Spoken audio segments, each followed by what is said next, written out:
Dobrodošli na kanal Okusi prirode. Za svega nekolike minute saznajte kako iz kupljenog ananasa možete uzgojiti svoj vlastiti i to ono što se kaže bez pomuke, a ovaj topliji dio godine idealan je period za to. Uzet ćemo jednu posudu u kojoj ćemo usuti zemlju ili supstrat.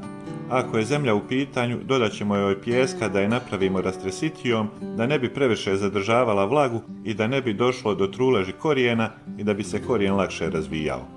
Isto tako i na dno posude možete usuti jedan sloj pijeska da bi napravili svojevrsnu drenažu. Uzet ću ananas koji je kupljen u trgovini i laganim kružnim okretanjem ću odvojiti ovaj gornji zeleni dio kako to možete vidjeti u videu. Sad dolazi napomena.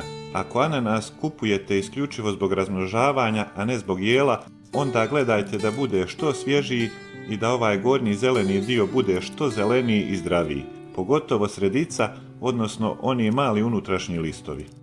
Zna se desiti da ovaj dio bude oštećen, a isto tako, tačno u ovom zelenom dijelu koji nama treba, pri dnu zna biti ona deklaracija ili etiketa koja može izazvati kasnije truljenje korijena. Ako nije već mnogo oštećen zbog nje, onda taj dio možemo i nožem očistiti. Potom ću očistiti ove donje, da kažem listove, jer će se baš na tome dijelu kasnije razviti korijen. Potrebno je skinuti nekih centimetar i pol do 2 ovih listova. Kada to završite, pregledajte očišćeni dio i ako ima nekih naznaka truleži, a često se zna desiti da ima, možete ih skinuti nožem, ali gledajte da skinete samo taj dio. Sljedeći korak je sadnja u saksiju. Znači samo ćemo staviti ovu našu sadnicu u saksiju i zatrpati ovaj očišćeni dio i zbiti malo zemlje oko njega. Naravno, poslije tog ćemo i zaliti.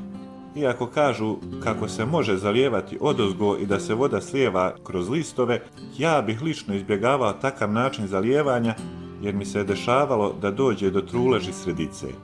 Ni to nije kraj svijeta, ali će dosta usporiti proces.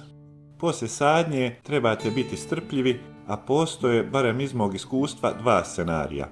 U vremenu prilagodbe, dok se sadnica ne primi, vanjski listovi će se osušiti i osušit će se vrhovi ostalih listova.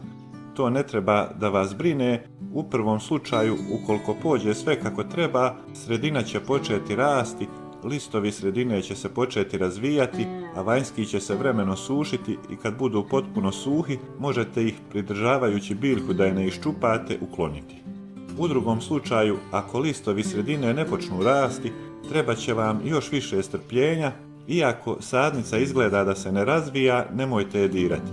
Vremenom će niknuti iz korijena nove sadnice, pustite ih da se razviju dovoljno da ih možete presaditi. Ananas ostavite na neko svjetlo mjesto tokom ljeta, ali ne da bude na direktnom suncu cijeli dan, a zimi naravno u toplu prostoriju i budite oprezni s vodom, posebno tokom zimskog perioda. Nadam se da vam je video bio koristan, pretplatite se na kanal Okusi prirode, a do sljedećeg videa lijep pozdrav!